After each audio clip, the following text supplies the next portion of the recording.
बिस्मिल्लाहिर्रहमानिर्रहीम अस्सलाम वालेकुम।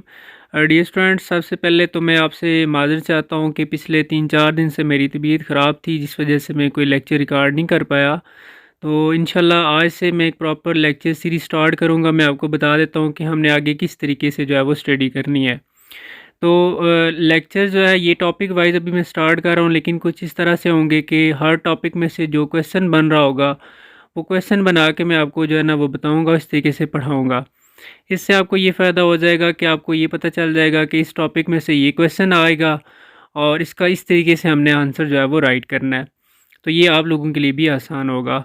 और इसमें एक और चीज़ भी मैं आपको क्लियर कर दूं कि इंशाल्लाह हर लेक्चर में आपको 4-5 क्वेश्चन मैं पढ़ाऊँगा। तो इस तरह क्योंकि जो एक पूरा चैप्टर होता है ना, उसमें टॉपिक में अगर देखा जाए तो 20-25 क्वेश्चन बन जाते हैं। तो इस तरह ये 3-4 लेक्चर्स के अंदर आपका टॉपिक वाइज चैप्टर कवर हो जाया करेगा। बाकी जो एक्सरसाइज की बात है वो मैंने ऑलरेडी काफ़ी सारी चीज़ें अपलोड की हुई हैं, तो वहाँ से भी आप लोग कर सकते हैं। तो अभी हम स्टार्ट लेते हैं जी। हमारे पास जो पहला क्वेश्चन है वो ये है कि why sound waves are mechanical in nature. देखें, इस क्वेश्चन में ये कहा गया है कि जो साउंड वेव्स हैं वो मैकेनिकल हैं इन नेचर में। आप तो पहले ये चीज़ को अंडरस्टैंड करें कि मैकेनिकल वेव्स कौन सी होती हैं। वो वेव्स जिनको मीडियम की ज़रूरत होती है। अब इसका मतलब ये हो गया कि साउंड वेव्स अगर मैकेनिकल इन नेचर हैं तो इसका मतलब है साउंड वेव्स को मीडियम चाहिए होता है, बगैर मीडियम के वो मूव नहीं कर सकती। तो मैं आंसर में क्या लिखता हूँ जी कि sound waves are mechanical in nature because these waves must require material medium, क्योंकि इन वेव्स को कोई ना कोई मीडियम चाहिए होता है टू प्रोपिगेट का मतलब है मूव करने के लिए from one point to another point.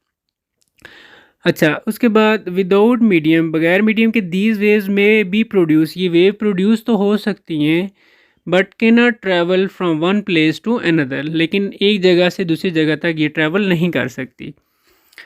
एक और मैंने एग्जांपल भी यहाँ पर दिया है कि इन अ क्लासरूम, ये जैसे क्लासरूम है, if air does not exist, अगर वहाँ पर एयर ना हो, एयर एज अ मीडियम है, तो एयर अगर नहीं होगी तो student will not be able to listen lecture, तो वो इस लेक्चर को नहीं सुन पाएंगे डिलीवर्ड बाय टीचर, जो टीचर ने डिलीवर किया है। इसका मतलब यही है कि साउंड वेव्स को एक जगह से दूसरी जगह जाने के लिए मीडियम चाहिए होता है, और जिसको भी मीडियम चाहिए होता है उसको हम कहते हैं कि ये मैकेनिकल वेव्स हैं। सो दैट्स वाई हम साउंड वेव्स को भी क्या कहते हैं कि ये मैकेनिकल्स हैं। अच्छा जी, उसके बाद हमारा दूसरा क्वेश्चन है, सॉरी थोड़ा सा हो सकता है डिस्टर्बेंस हो, क्योंकि तभी ये थोड़ी सी गड़बड़ है, इस वजह से ना थोड़ा प्रॉब्लम हो सकता है, तो एडवांस माजूद चाहता हूँ आपसे। अच्छा, दूसरा क्वेश्चन है what is speed of sound, on what factors it depend. इसमें दो पार्ट हैं कि स्पीड ऑफ साउंड क्या है और ये किन फैक्टर्स पे डिपेंड करती है। और ये क्वेश्चन कुछ इस तरीके से भी आ सकता है कि name the factors on which the speed of sound depends.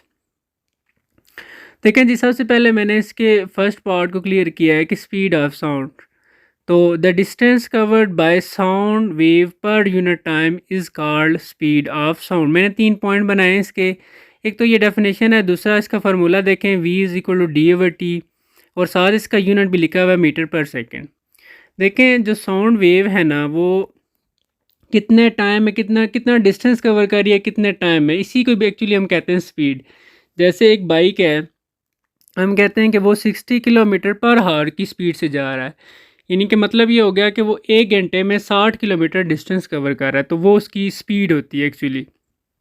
उससे हम उसकी स्पीड का अंदाज़ा लगाते हैं। इसी तरह अगर एक और बाइक है वो 80 किलोमीटर पर हावर की स्पीड से जा रहा है, तो हम कहते हैं कि ये यानी कि जो डिस्टेंस ज़्यादा कवर कर रहा है 80 किलोमीटर, एक 60 किलोमीटर, तो 80 वाले की स्पीड ज़्यादा होगी। तो एक्चुअली जो स्पीड होती है वो डिस्टेंस पर यूनिट टाइम से ही देखी जाती है।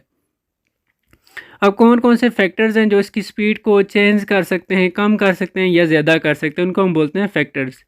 तो यहाँ पर there are two main factors on which speed of sound depend. तो यहाँ पर हमने दो फैक्टर्स लिखे हैं जो कि जो जिन पे स्पीड डिपेंड करती है। नंबर 1 नेचर, या इसको ब्रैकेट में मैंने लिखा है डेंसिटी, या डेंसिटी लेवल भी कहते हैं, ऑफ मीडियम। यानी कि पहला जो फैक्टर है वो मीडियम है, कि मीडियम पे डिपेंड करती है स्पीड। मीडियम पे कैसे डिपेंड करती है, वैसे ये आगे क्वेश्चन भी आएगा, मैं डिटेल से भी समझाऊंगा, तो वहाँ पे आपका ये कवर हो जाएगा। क्वेश्चन नंबर 3 जो नेक्स्ट है इसके बाद। और दूसरा जो फैक्टर है वो इंटरमालिकुलर डिस्टेंस है। ये दो फैक्टर्स हैं जो कि स्पीड जो है ना जिससे अफेक्ट होती है। अब कैसे ये दो फैक्टर्स अफेक्ट करते हैं इस चीज़ को, अभी हम क्वेश्चन नंबर 3 में देख लेते हैं। जैसे यहाँ पर एक क्वेश्चन है कि why does sound travel faster. इस क्वेश्चन को आपने समझना है। क्वेश्चन में ये कह रहा है कि जो साउंड है वो ट्रैवल फास्टर यानी कि तेज़ जल्दी मूव करती है। कैसे, कहाँ पे? इन सॉलिड्स में, देन लिक्विड्स एंड गैसेस और लिक्विड के मुकाबले में सॉलिड में साउंड की स्पीड ज़्यादा है, यानी कि जल्दी मूव करती है एक जगह से दूसरी जगह। क्यों, ऐसा क्यों होता है? सॉलिड में ऐसा क्या है जिस वजह से स्पीड जो है ना वो फास्टर है? तो इसकी रीज़न देखते हैं जी कि sound waves travel much faster through solid as compare two liquids and gases. यहाँ तक तो क्वेश्चन वाली बात है, बिकॉज अब यहाँ से रीज़न स्टार्ट होती है। In solids intermolecular distance is very small. Solid में क्या होता है कि इंटरमॉलिक्यूलर डिस्टेंस बहुत कम होता है। कैसे होता है, मैं आपको ये डायग्राम से भी एक्सप्लेन करता हूँ, पहले पढ़ा देता हूँ।